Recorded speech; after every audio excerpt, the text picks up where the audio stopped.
13ஆம் அதிகாரம். பிலாத்து சில கலிலேயருடைய இரத்தத்தை அவர்களுடைய பலிகளோடே கலந்திருந்தான். அந்த வேளையிலே அங்கே இருந்தவர்களில் சிலர் அந்த செய்தியை அவருக்கு அறிவித்தார்கள். இயேசு அவர்களுக்கு பிரதியுத்தரமாக, அந்த கலிலேயருக்கு அப்படிப்பட்டவைகள் சம்பவித்ததினாலே மற்ற எல்லா கலிலேயரை பார்க்கிலும் அவர்கள் பாவிகளாய் இருந்தார்கள் என்று நினைக்கிறீர்களோ? அப்படி அல்லவென்று உங்களுக்கு சொல்லுகிறேன். நீங்கள் மனம் திரும்பாமற் போனால் எல்லாரும் அப்படியே கெட்டுப் போவீர்கள். சீலோவாமிலே கோபுரம் விழுந்து 18 பேரை கொன்றதே, எருசலேமில் குடியிருக்கிற மனுஷர் எல்லாரிலும் அவர்கள் குற்றவாளிகளாய் இருந்தார்கள் என்று நினைக்கிறீர்களோ?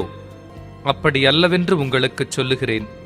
நீங்கள் மனம் திரும்பாமற் போனால் எல்லாரும் அப்படியே கெட்டுப் போவீர்கள் என்றார். அப்பொழுது அவர் ஒரு உவமையையும் சொன்னார். ஒருவன் தன் திராட்சத் தோட்டத்தில் ஒரு அத்திமரத்தை நட்டிருந்தான். அவன் வந்து அதிலே கனியை தேடின போது ஒன்றும் காணவில்லை. அப்பொழுது அவன் தோட்டக்காரனை நோக்கி, இதோ 3 வருஷமாய் இந்த அத்திமரத்திலே கனியை தேடி வருகிறேன், ஒன்றையும் காணவில்லை, இதை வெட்டிப் போடு, இது நிலத்தையும் ஏன் கெடுக்கிறது என்றான்.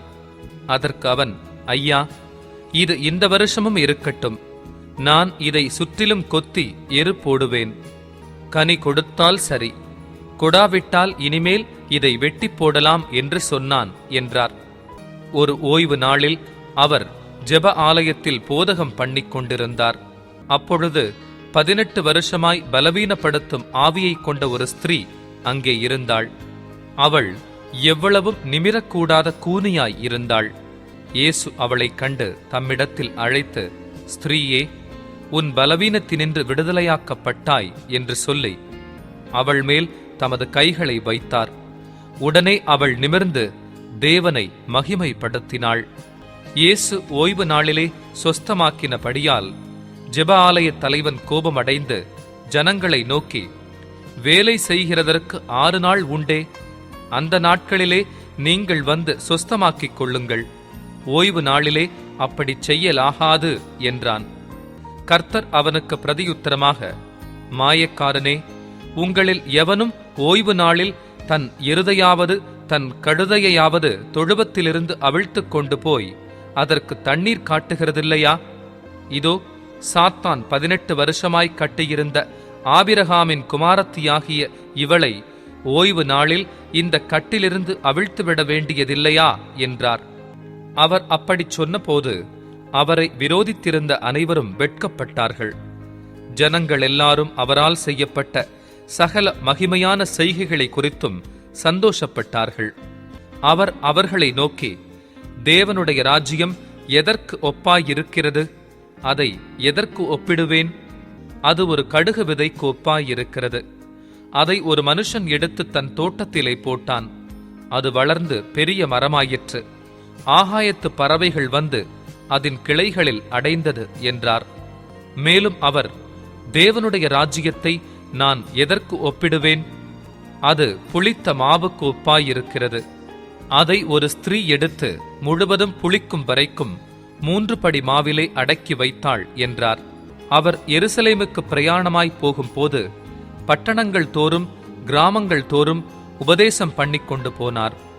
அப்பொழுது ஒருவன் அவரை நோக்கி, ஆண்டவரே, ரட்சிக்கப்படுகிறவர்கள் சில பேர் தானோ என்று கேட்டான். அதற்கு அவர், இடுக்கமான வாசல் வழியாய் உட்பிரவேசிக்க பிரயாசப்படுங்கள். அநேகர் உட்பிரவேசிக்க வகை தேடினாலும் அவர்களாலே கூடாமற் போகும் என்று உங்களுக்குச் சொல்லுகிறேன்.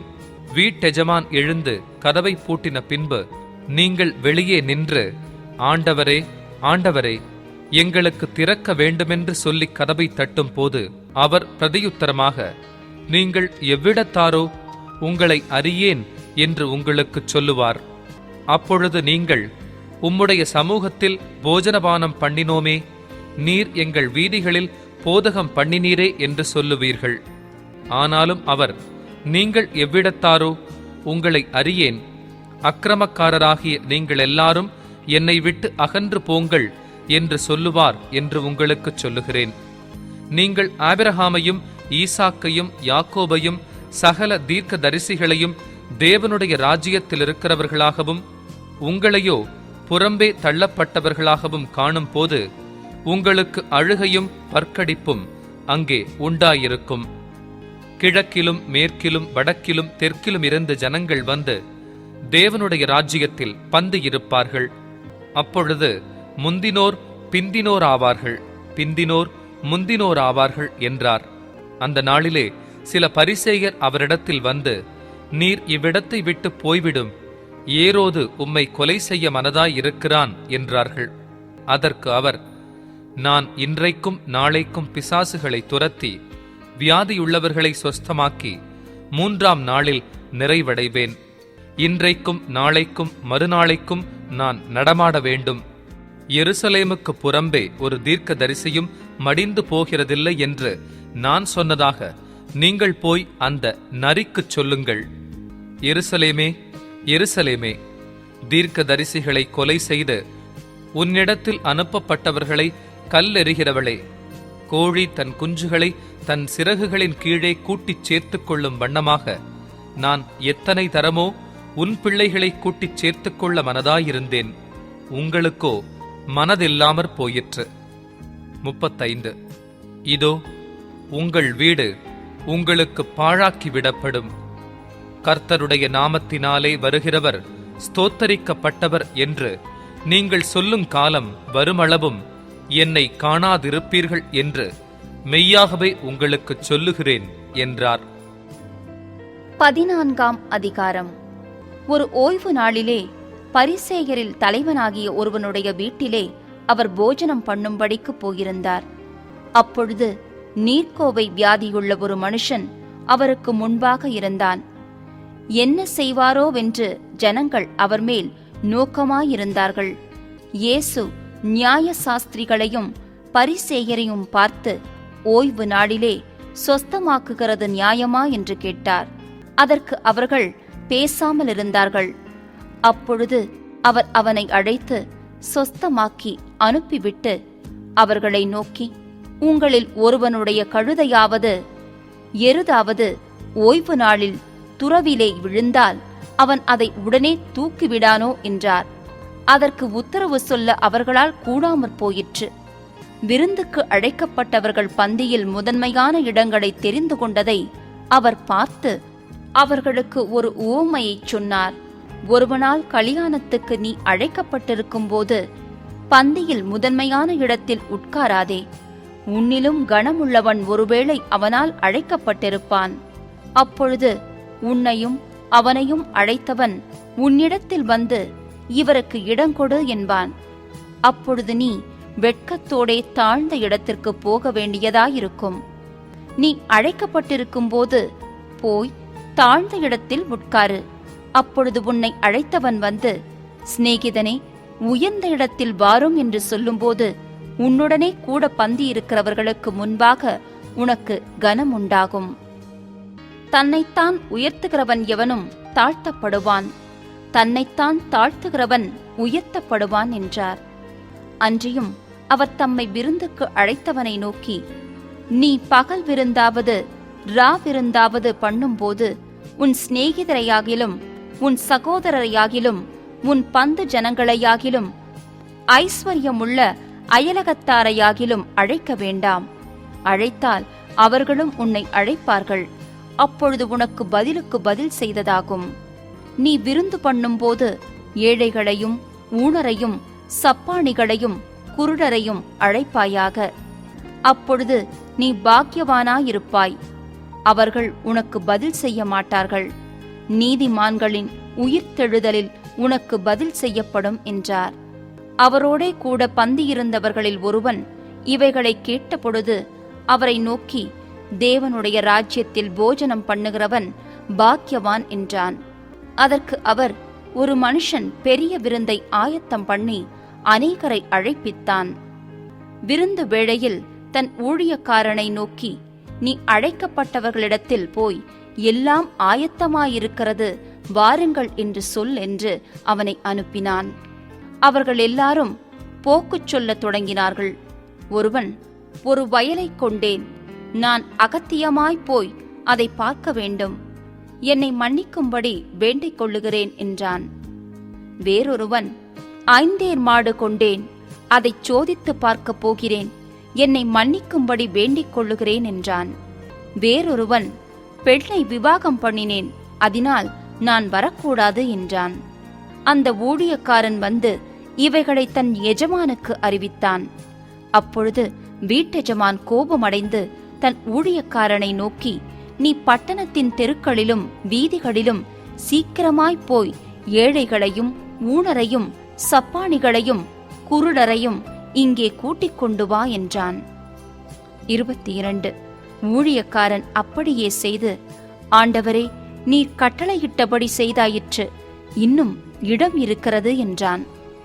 அப்பொழுது எஜமான் ஊழியக்காரனை நோக்கி, நீ பெருவழிகளிலும் வேலிகள் அருகிலும் போய் என் வீடு நிறையும்படியாக ஜனங்களை உள்ளே வரும்படி வருந்தி கூட்டிக் கொண்டு வா. அழைக்கப்பட்டிருந்த அந்த மனுஷரில் ஒருவனாகிலும் என் விருந்தை ருசி பார்ப்பதில்லை என்று உங்களுக்குச் சொல்லுகிறேன் என்றான் என்று சொன்னார்.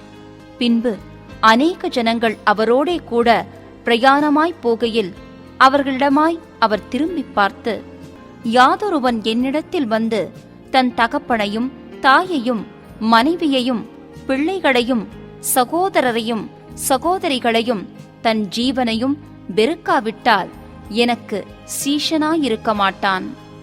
தன் சிலுவையைச் சுமந்து கொண்டு எனக்கு பின் செல்லாதவன் எனக்கு சீஷனாயிருக்க மாட்டான்.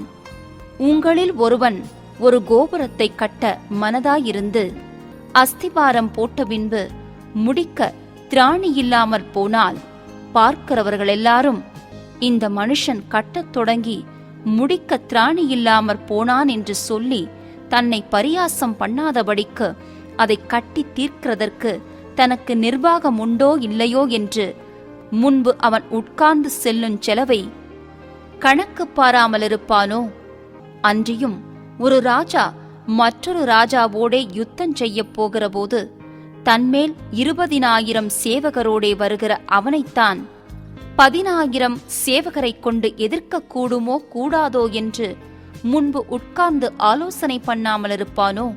கூடாதென்று கண்டால் மற்றவன் இன்னும் தூரத்திலிருக்கும் போதே ஸ்தானாபதிகளை அனுப்பி சமாதானத்துக்கானவைகளை கேட்டுக்கொள்வானே. அப்படியே உங்களில் எவனாகிலும் தனக்கு உண்டானவைகளையெல்லாம் வெறுத்து விடாவிட்டால் அவன் எனக்கு சீஷனாயிருக்க மாட்டான். உப்பு நல்லதுதான். உப்பு சாரமற்றுப் போனால் எதினால் சாரமாக்கப்படும்? அது நிலத்துக்காகிலும் எருவுக்காகிலும் உதவாது. அதை வெளியே கொட்டிப் போடுவார்கள். கேட்கிறதுக்கு காதுள்ளவன் கேட்கக் கடவன் என்றார். 15ஆம் அதிகாரம். சகல ஆயக்காரரும் பாவிகளும் அவருடைய வசனங்களை கேட்கும்படி அவரிடத்தில் வந்து சேர்ந்தார்கள். அப்பொழுது பரிசேயரும் வேத பாரகரும் முறுமுறுத்து, இவர் பாவிகளை ஏற்றுக்கொண்டு அவர்களோடே சாப்பிடுகிறார் என்றார்கள். அவர்களுக்கு அவர் சொன்ன உவமையாவது, உங்களில் ஒரு மனுஷன் 100 ஆடுகளை உடையவனாயிருந்து அவைகளில் ஒன்று காணாமற் போனால் 99 ஆடுகளையும் வனாந்தரத்திலே விட்டு காணாமற் போன ஆட்டை கண்டுபிடிக்கும் அளவும் தேடித் திரியானோ? கண்டுபிடித்த பின்பு அவன் சந்தோஷத்தோடே அதை தன் தோள்களின் மேல் போட்டுக்கொண்டு வீட்டுக்கு வந்து சிநேகிதரையும் அயலகத்தாரையும் கூட வரவழைத்து, காணாமற் போன என் ஆட்டை கண்டுபிடித்தேன், என்னோடு கூட சந்தோஷப்படுங்கள் என்பான் அல்லவா? அதுபோல மனம் திரும்ப அவசியமில்லாத 99 நீதிமான்களை குறித்து சந்தோஷம் உண்டாகிறதை பார்க்கிலும் மனம் திரும்புகிற ஒரே பாவிய நிமித்தம் பரலோகத்தில் மிகுந்த சந்தோஷம் உண்டாயிருக்கும் என்று உங்களுக்குச் சொல்லுகிறேன். அன்றியும் ஒரு ஸ்திரீ 10 வெள்ளிக்காசை உடையவளாயிருந்து அதில் ஒரு வெள்ளிக்காசு காணாமற் போனால் விளக்கை கொளுத்தி வீட்டை பெருக்கி அதை கண்டுபிடிக்கிற வரைக்கும் ஜாக்கிரதையாய் தேடாமல் இருப்பாளோ? கண்டுபிடித்த பின்பு தன் சிநேகிதிகளையும் அயல் வீட்டுக்காரிகளையும் கூட வரவழைத்து, காணாமற் போன வெள்ளிக்காசை கண்டுபிடித்தேன், என்னோடு கூட சந்தோஷப்படுங்கள் என்பாள் அல்லவா? அதுபோல மனம் திரும்புகிற ஒரே பாவிய நிமித்தம் தேவனுடைய தூதருக்கு முன்பாக சந்தோஷம் உண்டாயிருக்கிறது என்று உங்களுக்குச் சொல்லுகிறேன் என்றார். பின்னும் அவர் சொன்னது, ஒரு மனுஷனுக்கு 2 குமாரர் இருந்தார்கள். அவர்களில் இளையவன் தகப்பனை நோக்கி, தகப்பனே, ஆஸ்தியில் எனக்கு வரும் பங்கை எனக்கு தரவேண்டும் என்றான். அந்தப்படி அவன் அவர்களுக்கு தன் ஆஸ்தியை பங்கிட்டுக் கொடுத்தான். சில நாளைக்குப் பின்பு இளைய மகன் எல்லாவற்றையும் சேர்த்து கொண்டு தூரதேசத்துக்கு புறப்பட்டு போய் அங்கே துன்மார்க்கமாய் ஜீவனம் பண்ணி தன் ஆஸ்தியை அழித்து போட்டான். எல்லாவற்றையும் அவன் செலவழித்த பின்பு அந்த தேசத்திலே கொடிய பஞ்சம் உண்டாயிற்று. அப்பொழுது அவன் குறைவுபடத் தொடங்கி அந்த தேசத்து குடிகளில் ஒருவனிடத்தில் போய் ஒட்டிக்கொண்டான். அந்த குடியானவன் அவனை தன் வயல்களில் பன்றிகளை மேய்க்கும்படி அனுப்பினான். அப்பொழுது பன்றிகள் தின்கிற தவிட்டினாலே தன் வயிற்றை நிரப்ப ஆசையாயிருந்தான். ஒருவனும் அதை அவனுக்கு கொடுக்கவில்லை. அவனுக்கு புத்தி தெளிந்த போது அவன், என் தகப்பனுடைய கூலிக்காரர் எத்தனையோ பேருக்கு பூர்த்தியான சாப்பாடு இருக்கிறது, நானோ பசியினால் சாகிறேன். நான் எழுந்து என் தகப்பனிடத்திற்கு போய், தகப்பனே, பரத்துக்கு விரோதமாகவும் உமக்கு முன்பாகவும் பாவம் செய்தேன். இனிமேல் உம்முடைய குமாரன் என்று சொல்லப்படுவதற்கு நான் பாத்திரன் அல்ல. உம்முடைய கூலிக்காரரில் ஒருவனாக என்னை வைத்துக் கொள்ளும் என்பேன் என்று சொல்லி எழுந்து புறப்பட்டு தன் தகப்பனிடத்தில் வந்தான். அவன் தூரத்தில் வரும்போதே அவனுடைய தகப்பன் அவனைக் கண்டு மனதுருகி ஓடி அவன் கழுத்தை கட்டிக்கொண்டு அவனை முத்தம் செய்தான். குமாரன் தகப்பனை நோக்கி, தகப்பனே, பரத்துக்கு விரோதமாகவும் உமக்கு முன்பாகவும் பாவம் செய்தேன். இனிமேல் உம்முடைய குமாரன் என்று சொல்லப்படுவதற்கு நான் பாத்திரன் அல்ல என்று சொன்னான். அப்பொழுது தகப்பன் தன் ஊழியக்காரரை நோக்கி, நீங்கள் உயர்ந்த வஸ்திரத்தை கொண்டு வந்து இவனுக்கு உடுத்தி இவன் கைக்கு மோதிரத்தையும் கால்களுக்கு பாதரட்சைகளையும் போடுங்கள். கொடுத்த கன்றை கொண்டு வந்து அடியுங்கள். நாம் புசித்து சந்தோஷமாயிருப்போம். என் குமாரனாகிய இவன் மரித்தான், திரும்பவும் உயிர்த்தான், காணாமற் போனான், திரும்பவும் காணப்பட்டான் என்றான். அப்படியே அவர்கள் சந்தோஷப்படத் தொடங்கினார்கள். அவனுடைய மூத்த குமாரன் வயலில் இருந்தான். அவன் திரும்பி வீட்டுக்கு சமீபமாய் வருகிற போது கீத வாத்தியத்தையும் நடனக் களிப்பையும் கேட்டு ஊழியக்காரரில் ஒருவனை அழைத்து, இதென்ன என்று விசாரித்தான்.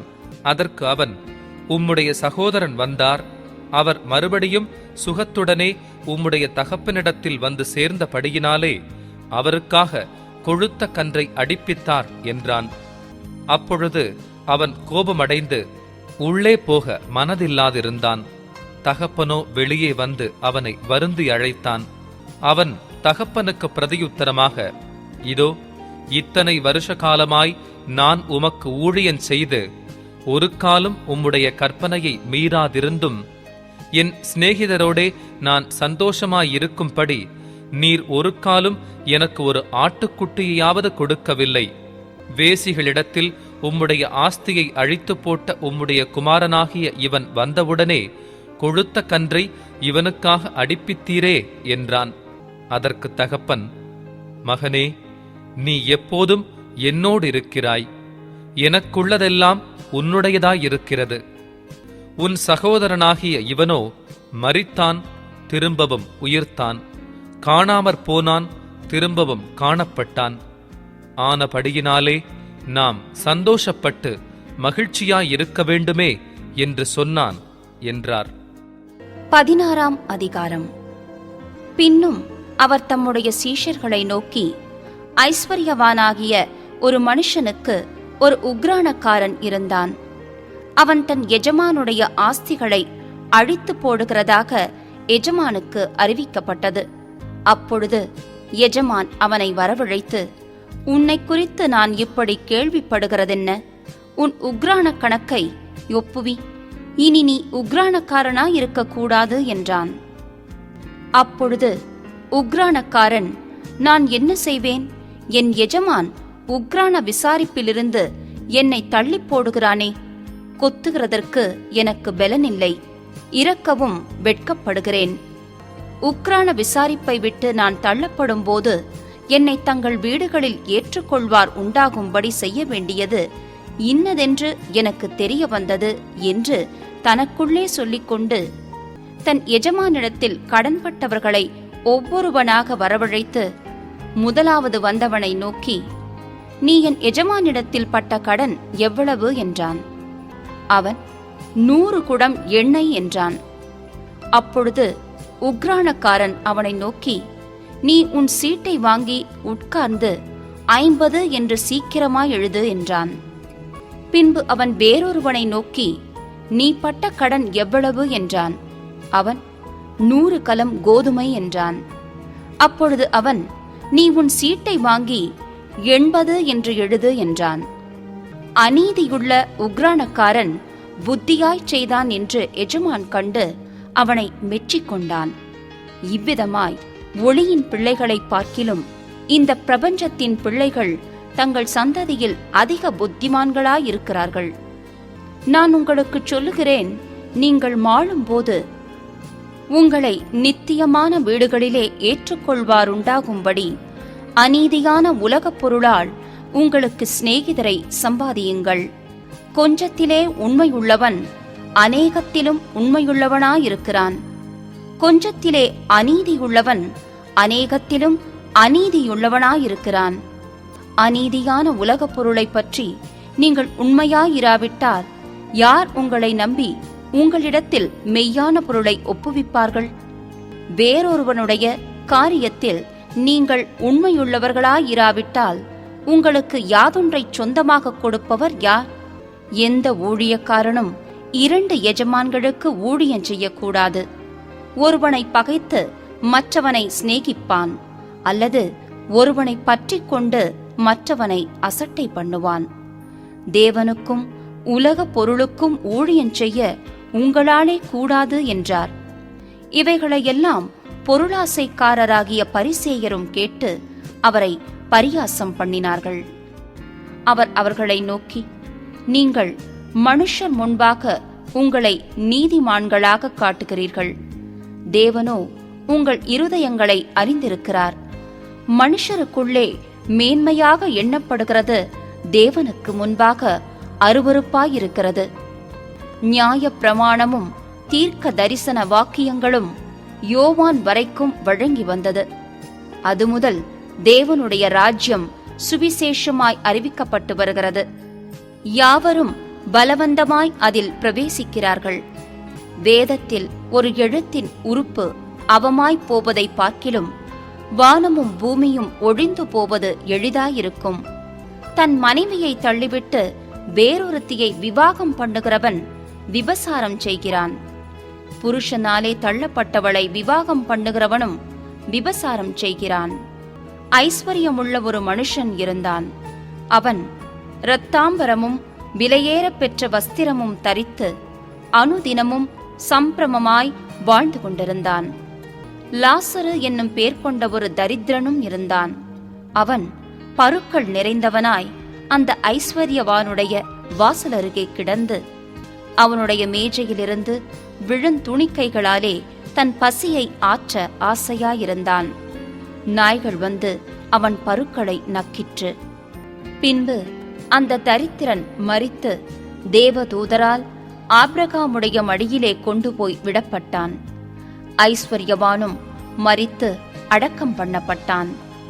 பாதாளத்திலே அவன் வேதனைப்படுகிறபோது தன் கண்களை ஏறெடுத்து தூரத்திலே ஆபிரகாமையும் அவன் மடியிலே லாசருவையும் கண்டான்.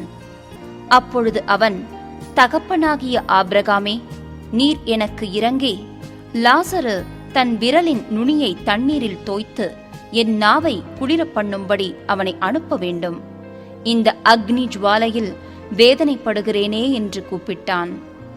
அதற்கு ஆபிரகாம், மகனே, நீ பூமியிலே உயிரோடு இருக்கும் காலத்தில் உன் நன்மைகளை அனுபவித்தாய்.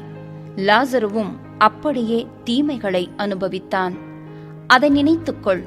இப்பொழுது அவன் தேற்றப்படுகிறான், நீயோ வேதனைப்படுகிறாய். அதுவும் அல்லாமல் இவ்விடத்திலிருந்து உங்கள் இடத்திற்கு கடந்து போகவும் அவ்விடத்திலிருந்து எங்களிடத்திற்கு கடந்து வரவும் மனதுள்ளவர்களுக்கு கூடாதபடிக்கு எங்களுக்கும் உங்களுக்கும் நடுவே பெரும் பிளப்பு உண்டாக்கப்பட்டிருக்கிறது என்றான்.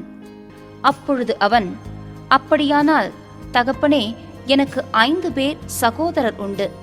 அவர்களும் வேதனையுள்ள இந்த இடத்துக்கு வராதபடி அவன் போய் அவர்களுக்கு சாட்சியாக அறிவிக்கும் பொருட்டு நீர் அவனை என் தகப்பன் வீட்டுக்கு அனுப்பும்படி உம்மை வேண்டிக் கொள்ளுகிறேன் என்றான்.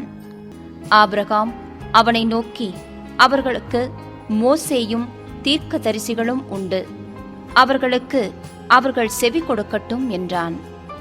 அதற்கு அவன், அப்படியல்ல தகப்பனாகிய ஆபிரகாமே, மரித்தோரிலிருந்து ஒருவன் அவர்களிடத்திற்கு போனால் மனம் திரும்புவார்கள் என்றான். அதற்கு அவன், அவர்கள் மோசேக்கும் தீர்க்கதரிசிகளுக்கும் செவிகொடாவிட்டால் மரித்தோரிலிருந்து ஒருவன் எழுந்து போனாலும் நம்ப மாட்டார்கள் என்று சொன்னான் என்றார்.